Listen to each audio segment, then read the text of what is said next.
grandma told me. Yeah, superstitious devices. Lies my grandma told me. What? Urban mythological rules. Bubble mice, yeah. Bonjour et bienvenue du côté de Rachi, une émission présentée par Géraldine Roux et les invités de l'Institut universitaire européen Rachi. Aujourd'hui, j'ai le grand plaisir de recevoir Frédérique de Linière, romancière et éditrice chez Landriag, Izumi, artiste japonaise, et Claire Marin, peintre, auteure et comédienne, pour présenter l'exposition Toutes les voies mènent à la Terre, qui se tiendra du 10 au 26 juin à Joigny, dans l'Yonne, et découvrir le premier livre de Claire Marin, Tu seras une lettre, chronique alphabétique, qui est publié en fait aux éditions Landriag. Claire Marin en fera d'ailleurs la présentation à l'Institut Rachi le jeudi 23 juin à 19h. Alors Frédérique de Linière, Izumi et Claire Marin, bonjour. Bonjour. Bonjour. Ah, quel bel effet de synchrone. Alors avant de commencer à entrer dans le vif du sujet, peut-être pourrions-nous déjà commencer par cet événement qui va se dérouler, pas dans l'Aube certes, mais de manière limitrophe, puisque cet événement va se tenir très bientôt à Joigny. Il s'agit de votre exposition commune à Izumi et vous, Claire Marin, au Château des Gondis à Joigny à partir du 10 juin. L'exposition s'intitule « Toutes les voies mènent à la Terre ».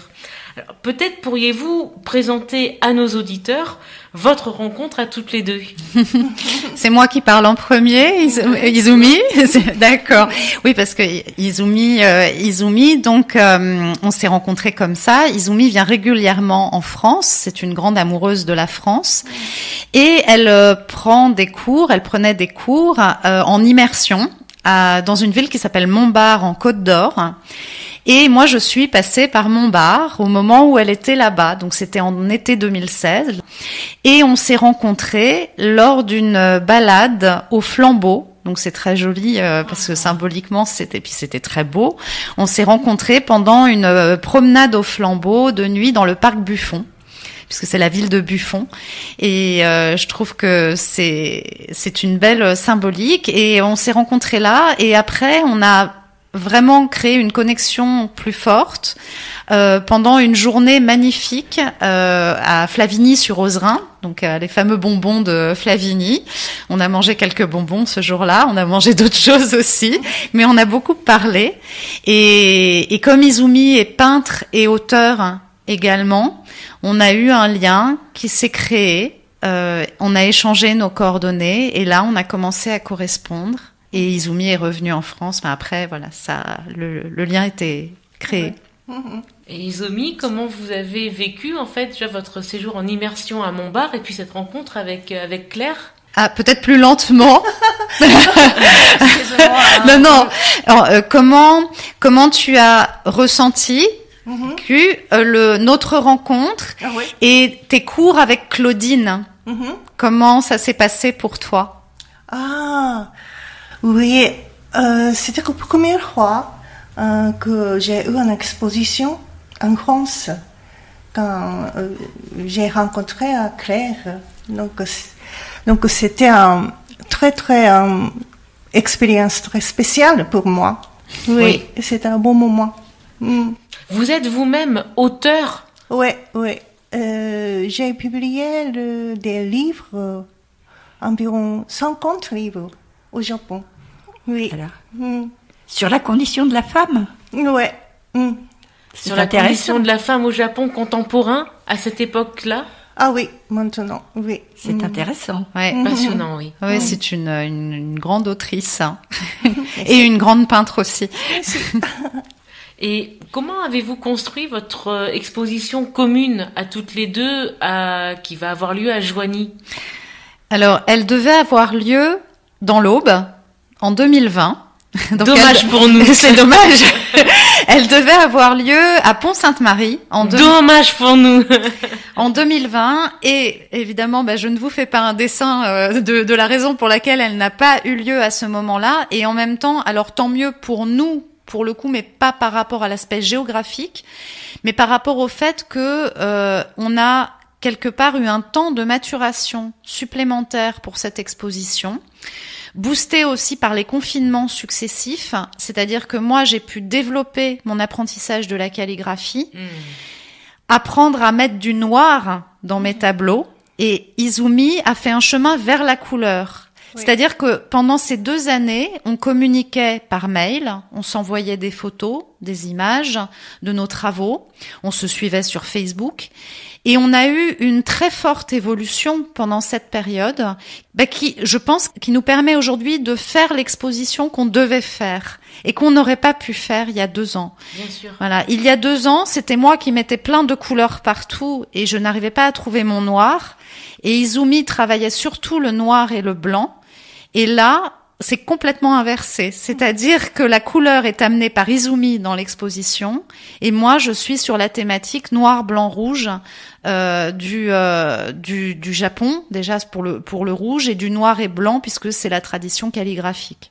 Et au niveau de l'exposition elle-même, est-ce qu'il y a une thématique? Est-ce que un fil conducteur, un fil rouge, si je peux me permettre? Alors oui, c'est assez fort. Et, Izumi, est-ce que tu veux que j'explique moi pour tes plaques? S'il te plaît. D'accord. Alors Izumi a fait quelque chose d'extraordinaire. Izumi fait beaucoup intervenir la nature dans son travail. Et donc il y a 2 ans, pour préparer notre exposition, Izumi a envoyé des plaques de cuivre, format carte postale, à plein de gens partout dans le monde qu'elle connaît. Et elle leur a demandé d'enterrer ces plaques dans la terre, là où ils voulaient. Et l'idée, c'était de laisser ces plaques pendant quelques mois dans la terre. Et comme Izumi fait des estampes, de l'estampe, donc c'était après de récupérer donc ce qui s'était inscrit sur ces plaques pour montrer que la terre nous crée, que nous sommes connectés à la terre et que les traces que la terre laisse des traces sur nous et qu'il y a, donc elle a édité un livret pour l'exposition qui s'appelle Les Voix de la Terre. Donc moi je vais avoir mon propre livre et elle le sien. Et on est vraiment sur les dialogues invisibles en fait, c'est-à-dire sur la manière dont la nature parle, dont nos esprits parlent et que les deux se rejoignent. Donc toutes les voies mènent à la terre, c'est que nous, notre esprit, il se véhicule par nos mots, par notre écriture, par notre parole. Et il y a la parole de la terre aussi, qui est silencieuse, mais qui existe. Et donc, dans ce livret qu'elle a édité, créé, il y a une histoire. Chaque personne a raconté une petite histoire par rapport à cette plaque et comment il a vécu cette plaque, enfin, ce qui s'est passé avec cette plaque. Et c'est absolument magnifique. Et donc, pendant l'exposition, on a enregistré les textes de chacun. Donc, c'est avec ma voix. Et donc, ça va pouvoir être écouté aussi. Ah oui, donc c'est une exposition qui est aussi bien visuelle que sonore. Tout à fait. Ah, c'est original. Oui. Et littéraire, puisque il y a 2 ouvrages qui vont être présents et qui sont liés vraiment à la parole et au lien, à notre lien intime et spirituel à la parole. Alors nous allons d'ailleurs sur le lien intime et spirituel à la parole et aux lettres, nous allons donc découvrir votre tout premier livre, Tu seras une lettre, après le premier interlude musical. Mais est-ce que vous pourriez d'ores et déjà dire quelques mots sur la deuxième partie donc de ce livre, qui est en fait une première partie en même temps, puisqu'il s'agit de votre récit de voyage au Japon, duquel est né votre goût et votre passion pour la calligraphie. Donc, ce récit de voyage s'intitule on y découvre que le Japon n'est pas à prendre avec des baguettes. Alors, la question que j'aimerais vous poser, c'est est-ce que si on ne peut pas le prendre avec les baguettes, est-ce qu'on peut le prendre avec des lettres calligraphiées? Et est-ce que vous pourriez dire, d'ailleurs, l'une comme l'autre, quelques mots sur ce voyage et cette rencontre au Japon? Alors, donc je suis partie au Japon en 2018, 2 ans après notre rencontre avec Izumi. Oui. Et ça a été très très fort parce que c'est un voyage qui coûte cher. Je n'avais pas forcément les moyens à ce moment-là. Il y a quelque chose qui a accéléré. Izumi, je peux dire pourquoi je suis venue? Ah oui, bien sûr. Oui. Izumi est tombée malade en début 2018 et c'est ce qui m'a décidé à prendre mon billet. Parce que je me suis dit que si j'attendais, je ne savais pas si ça allait pouvoir se faire. Izumi était venue faire une résidence en France à Joigny en 2017. Je ne savais pas, ce qui allait se passer. Et donc, ça m'a décidé à prendre mon billet. Et en plus, moi, je vivais un chagrin d'amour à ce moment-là. Donc, c'était parfait. Tout était réuni, en fait. Voyage pour guérir les chagrins d'amour. Il y a rien de mieux que les voyages. Ça forme la jeunesse et ça guérit des chagrins d'amour. Donc, je suis allée rejoindre Izumi en octobre 2018. C'était, ce voyage a transformé ma vie parce qu'il y a eu la découverte de la calligraphie. Je me suis sentie vraiment comme chez moi au Japon. Izumi m'a accueillie avec avec tellement aussi de chaleur. On a eu des temps ensemble, mais aussi des temps séparés. J'ai visité 5 lieux importants. Et tu veux dire les lieux, toi?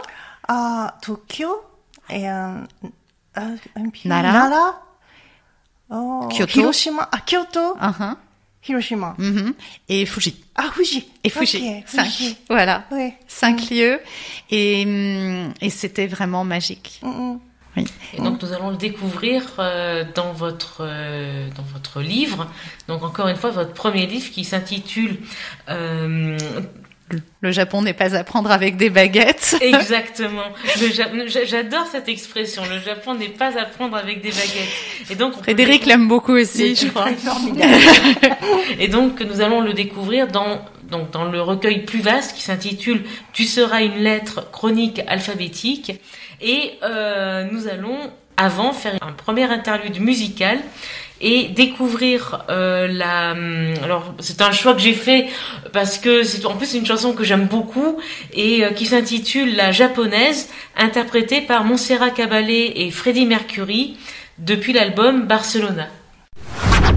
Thème Radio, la plus locale des stations auboises.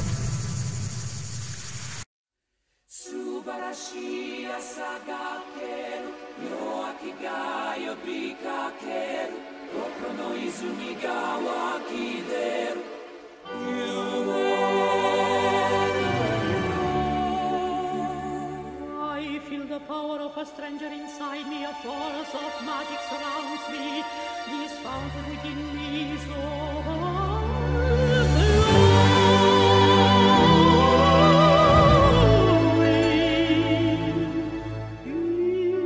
peaceful and inviting,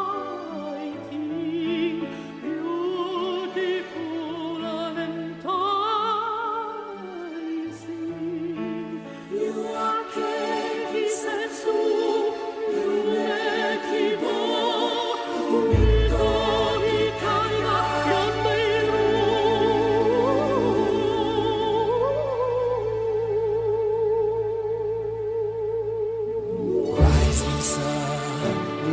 my morning with a smile, a magic puff from the seas, born in a willow breeze. Royal friend, my guardian angel in the sky, you've served me well all these years, meeting with both hands, trusting with no fear, till the end.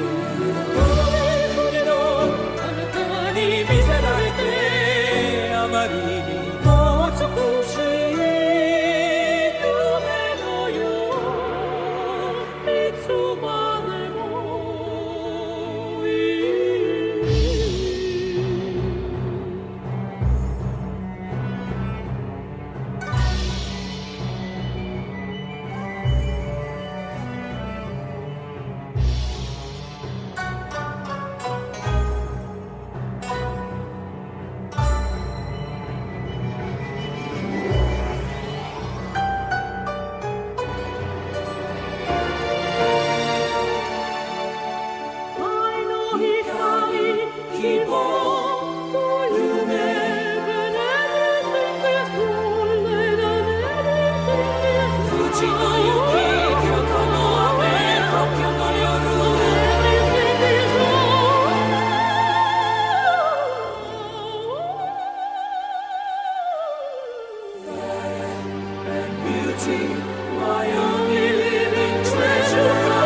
Et nous sommes de retour du côté de Rachis avec pour invité Frédérique de Lignières, romancière et éditrice chez Landriag, Izumi, artiste et auteure japonaise, et Claire Marin, peintre, auteure et comédienne, pour présenter donc l'exposition Toutes les voies mènent à la Terre qui se tiendra du 10 au 26 juin à Joigny, dans l'Yonne, et découvrir le premier livre de Claire Marin, Tu seras une lettre, chronique alphabétique.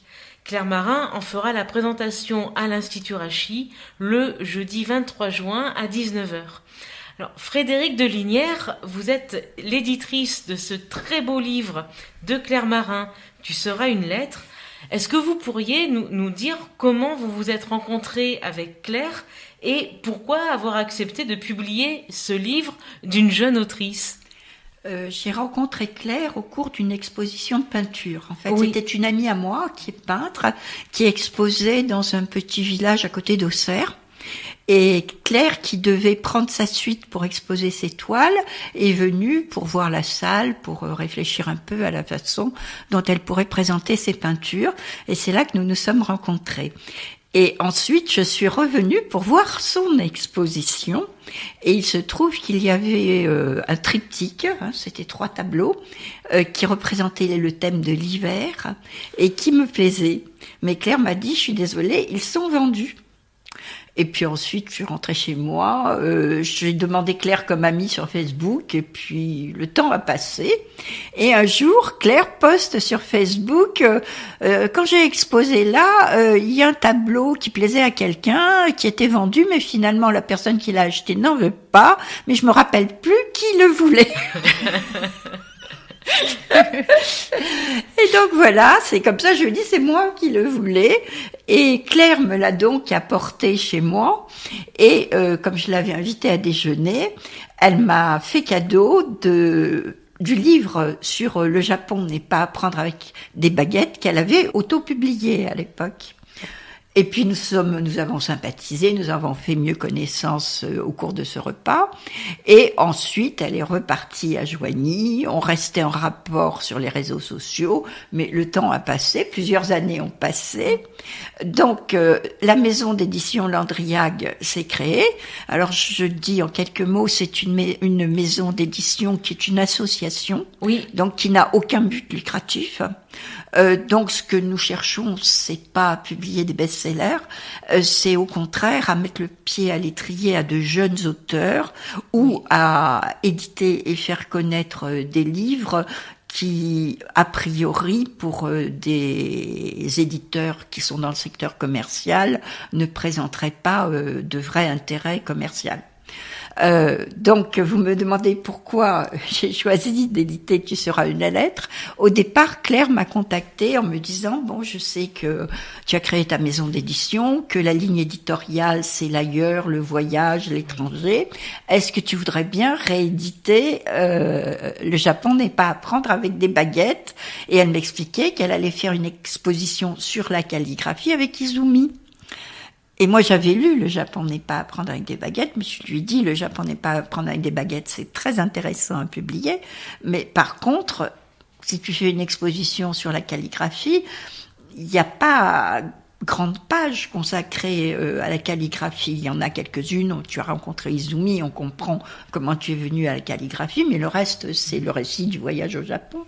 Il faudrait écrire autre chose. Et comme Claire publiait sur Facebook, elle postait une lettre tous les jours avec un petit texte. Oui. Et je lui dis, pourquoi tu reprendrais pas ces textes? Et Claire me dit, oh, mais indignée, mais non, moi je veux faire une œuvre originale. Je vais pas reprendre ce que les gens ont déjà lu. Je l'ai dit sur ce ton-là. Oui, c'était presque indigné. D'autant plus qu'il y a eu une exposition en fait des lettres hébraïques, notamment à Joigny, parce que je me permets d'en parler parce que c'est précisément là où je vous ai véritablement rencontré. Donc en fait tous les chemins se croisent. Et mènent à Joigny, finalement. C'est un peu ça. Et je lui dis, en plus, on a dans l'idée, à la maison d'édition, de faire une collection qui s'appellera Territoire d'artistes, pour donner la parole à des artistes dont l'écriture n'est pas le seul ou le principal moyen d'expression, et ça pourrait être le premier livre de cette collection si tu écrivais un petit peu des choses dans le même genre que ce que tu publies sur Facebook. Et voilà comment cette histoire a démarré. Et là, moi, je suis ébahie et je me dis ça, c'est une vraie éditrice. C'est-à-dire c'est une intuition. Je veux dire, fallait quand même avoir une certaine audace pour penser à ça, pour c'est aussi le but d'une édition associative de publier des livres qui sont audacieux, parce qu'en fait, point de vue éditorial, ce qu'on a publié, c'est un ovni. Hein. Mais alors, c'est cet ovni, comme vous dites, même sur la forme elle-même, qui est une forme carrée et qui est un livre qui attire le regard. Enfin, je veux dire, dès qu'on l'a en main, tout de suite, on n'a qu'une envie, c'est ouvrir ces pages. D'ailleurs, je ne peux m'empêcher, d'ailleurs, en ouvrant les pages, d'en lire un poème, même si, encore une fois, ce livre ne se réduit pas à un poème. Il y a de la poésie, de la méditation. Il y a un travail graphique aussi. Un travail graphique au niveau de la calligraphie elle-même. Et alors, bon, évidemment, je parle de la lettre Lamed, qui représente l'étude, donc il y a un lien direct aussi avec l'Institut Rachi, et qui est en fait le poème que je vais lire est un hommage également à Kipling. Donc je vous en lis au moins quelques vers.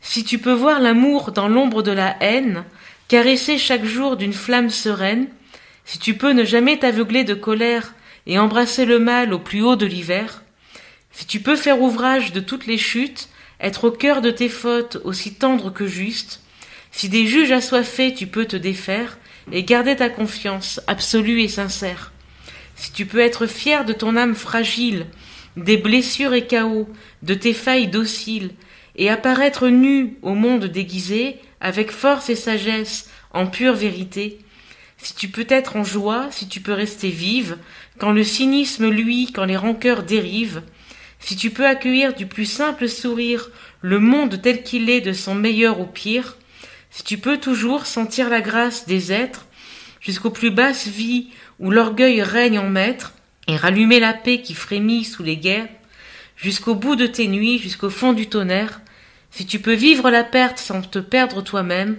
rester seul, rester libre, aux heures les plus blêmes, si tu peux tout changer sans avoir peur du vide, avancer dans ta vie au-delà de ses brides, si tu peux rêver loin jusqu'à oser éclore et de toute ta voix soulever les aurores, si tu peux te donner à l'audace du ciel en ouvrant ton courage au berceau de tes ailes, alors ton étoile te dira qui tu es, tu seras la clarté qui veillait en secret, tu seras l'éternité qui brille, tu seras une femme, ma fille.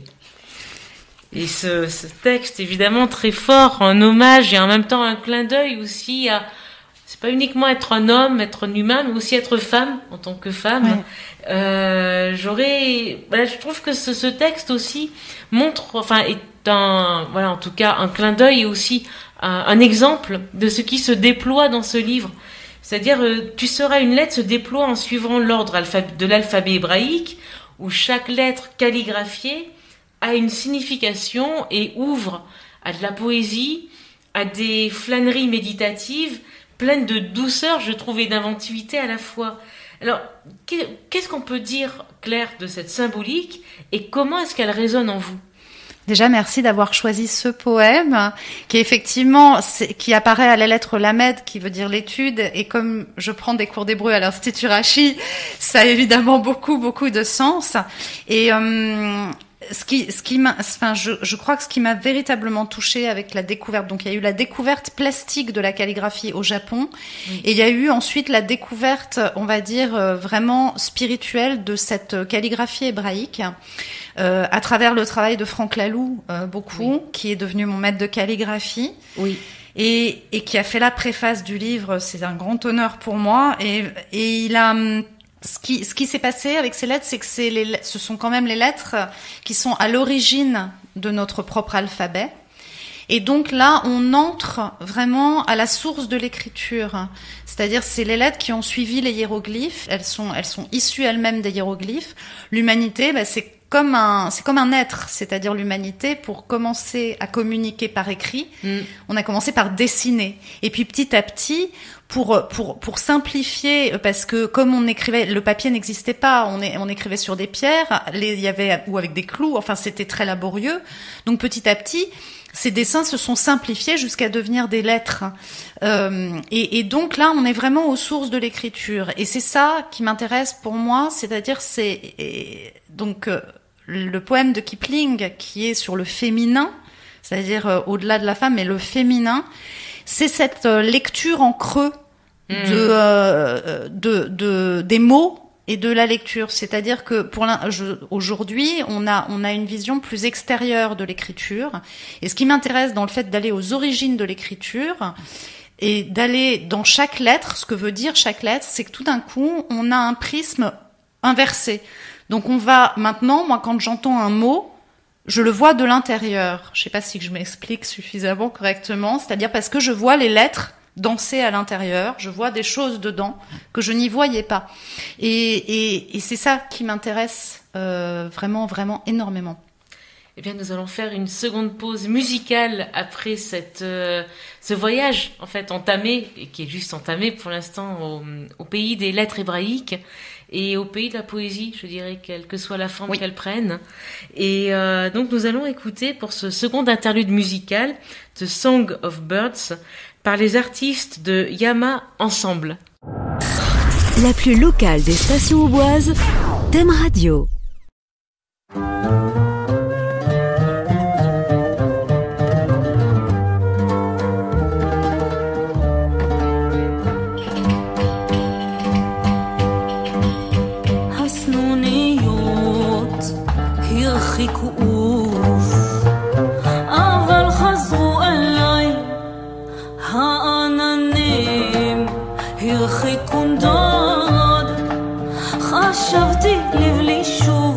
אבל חזרו אליי ורק אחד אשר היה קרוב הוא לא חזר אליי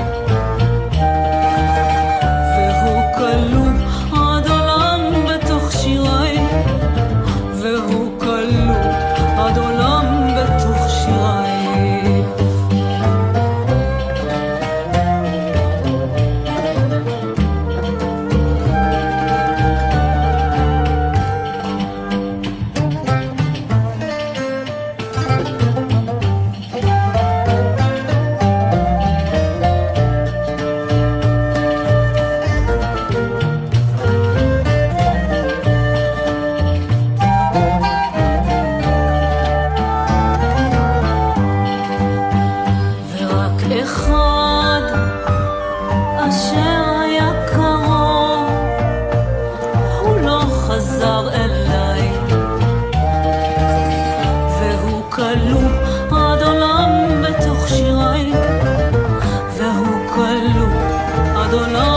בתוך שיריי, ורק אחד אשר היה קרוב, הוא לא חזר אליי,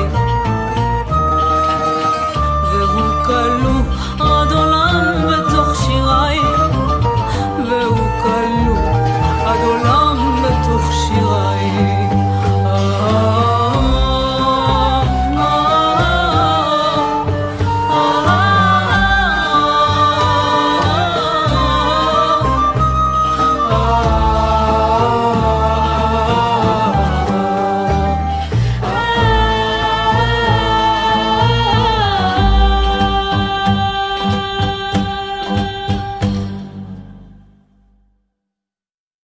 Et nous sommes de retour du côté de Rachis avec pour invité Frédérique de Linière, romancière et éditrice chez Landriag, Izumi, écrivain, artiste japonaise, et Claire Marin, peintre, auteure et comédienne, pour présenter l'exposition Toutes les voies mènent à la terre, qui se tiendra du 10 au 26 juin à Joigny dans l'Yonne, et découvrir le premier livre de Claire Marin, Tu seras une lettre, chronique alphabétique. Claire Marin en fera la présentation à l'Institut Rachis le jeudi 23 juin à 19h. Donc dans ce tout premier livre, Claire Marin, j'insiste à chaque fois, bon évidemment pour les besoins de l'émission, d'insister sur le nom évidemment du livre régulièrement, mais j'insiste surtout sur le fait que certes il s'agit de votre premier livre, mais un premier livre qui a une maturité, je trouve, qui est très importante. Et ça, c'est toujours important de le souligner. Mais dans ce livre, donc, qui est un premier livre, qui est issu aussi d'une certaine maturité, vous vous présentez avant tout comme apprenti calligraphe. Alors, la question, que je peux poser peut-être à l'une comme à l'autre, à vous, Claire, comme à vous, Izumi, comment est-ce qu'on devient calligraphe? Alors, en France, c'est un des chevals de bataille justement de mon maître de calligraphie, Franck Laloux, qui essaye de monter une école de calligraphie hébraïque itinérante pour que tout le monde ne se dise pas calligraphe. Et parce que effectivement, pour l'instant, il n'y a pas de diplôme officiel ou de formation officielle. Donc là, il est en train de constituer ça. Avec des institutions à Paris, donc ça c'est en train de se mettre en place. Moi je fonctionne beaucoup à la japonaise en fait, c'est-à-dire que il y a vraiment un échange entre le maître et l'élève, on dit le sensei au Japon, mais il y a pas de rapport hiérarchique en fait, c'est-à-dire qu'on s'apprend mutuellement des choses et on s'est choisi aussi mutuellement. Même sans se le dire, voilà, moi, ces lettres à lui m'ont parlé plus particulièrement. Je suis allée à sa rencontre. On a échangé, partagé, et il m'a fait l'honneur voilà, et j'ai eu le privilège, qu'il accepte de suivre mon travail, de me corriger. Et moi, j'ai accepté aussi le jeu de cette correction, c'est-à-dire, oui. cette discipline. Je calligraphie tous les jours, chaque matin. Et puis chaque millimètre compte, il y a tout ce temps pour faire entrer les lettres à l'intérieur de soi. Donc pour moi, je ne suis pas encore calligraphe, puisque je suis apprentie. Et après, au Japon, Izumi, toi, je ne sais pas comment ça s'est passé, ton apprentissage de la calligraphie. Comment tu as appris la calligraphie? Au Japon, c'est très... les enfants, toujours appris la calligraphie. Quand j'étais petite, je dois faire ça. C'est obligatoire. Oui, obligatoire. Donc, de temps en temps, je n'aime pas ça. Parce que c'est très, très obligatoire. Mais maintenant, c'est très bien pour moi, pour calmer ma cœur, comment on peut dire? Oui, calmer le cœur. Oui, le cœur. Calmer les nerfs, calmer. C'est comme une méditation en fait, la calligraphie, véritablement. Et je pense la maturité dont vous parliez, je vous remercie. Elle est aussi liée à ce travail calligraphique qui m'a énormément calmée. J'étais beaucoup plus agitée avant. Donc il y a vraiment quelque chose qui s'est apaisé. C'est un peu comme le zen. Oui, et il y a aussi le travail avec Frédéric, c'est un vrai travail à quatre mains. C'est-à-dire, et c'était mon souhait quand j'ai cherché une maison d'édition, je voulais vraiment un travail à quatre mains. Et puis moi, ma peur, c'était que tu fasses quelque chose de trop savant. Parce que sur la calligraphie, en français, il n'existe que des ouvrages très savants pour des spécialistes. Et ça peut assécher un peu le souffle également. Non, mais moi, je voulais faire quelque chose qui soit grand public. Moi, je suis pas une maison d'édition scientifique. Et je voulais faire quelque chose qui soit pour le grand public et qui fasse connaître les lettres hébraïques dans le grand public, puisque elles font partie de notre culture. Quelque part, elles sont à l'origine de notre écriture à nous. Tout à fait. Et je voulais absolument pas. Alors je lui disais au début, tu peux expliquer ce que c'est, puisque de manière simple, puisque les gens ne savent pas. Mais après, dans le reste du livre, il faut vraiment pas un discours de spécialiste. Et donc chaque fois qu'elle écrivait quelques pages par internet, Claire me les envoyait, et puis je commentais. Et on l'a vraiment construit. Oh, oui, c'est vraiment. toi qui l'as écrit. Oh non, mais on l'a construit ensemble. On a construit la démarche ensemble. Oui, et donc pour moi c'est vraiment, enfin s'il y a cette sensation de maturité, c'est vraiment lié à un travail commun. Et moi c'était le souhait que j'avais, c'était pas juste être édité pour le côté glorieux de la chose. Je voulais ce regard extérieur. Et après il fallait trouver la bonne personne. Et là voilà, un regard extérieur avec la sensibilité et en même temps la bienveillance de Frédéric, son expérience aussi. Je veux dire, c'est magique pour une première expérience. Pour moi, c'est magique d'avoir eu la chance de rencontrer Frédéric. C'est qu'on s'est extraordinairement bien entendu, parce que c'est pas avec tous les auteurs comme ça, hein. Et bien on se connaissait peu. Oui, c'est vrai.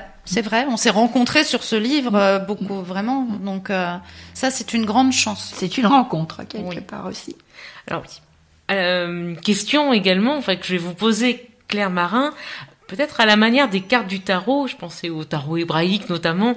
Est-ce que vous pourriez nous tirer une lettre de votre recueil et nous la donner à entendre? Avec plaisir. Alors il y en a une. Parce qu'on a des préférés. C'est normal. On a toujours des petits chouchous quand même, mais j'aime bien. Et c'est pour aussi. Je me disais c'est super parce que ça va donner aussi l'autre ton du livre, hein, parce qu'il y a aussi beaucoup d'humour, enfin pour ceux qui ont le même que le mien, mais en tout cas il y a aussi. Je dirais quelque part le texte à beaucoup d'endroits il est très Prime Sautier. Ah c'est bien, oui. Tout à fait, je trouve. Alors on va parler de la lettre Nun, qui est la 14e, qui va devenir notre N.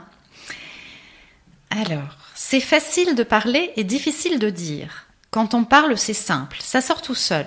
On ne risque rien, on ne s'engage pas, on ne s'expose pas. On fait des sons. Mais dire, c'est plus que des sons. Dire, c'est du sens.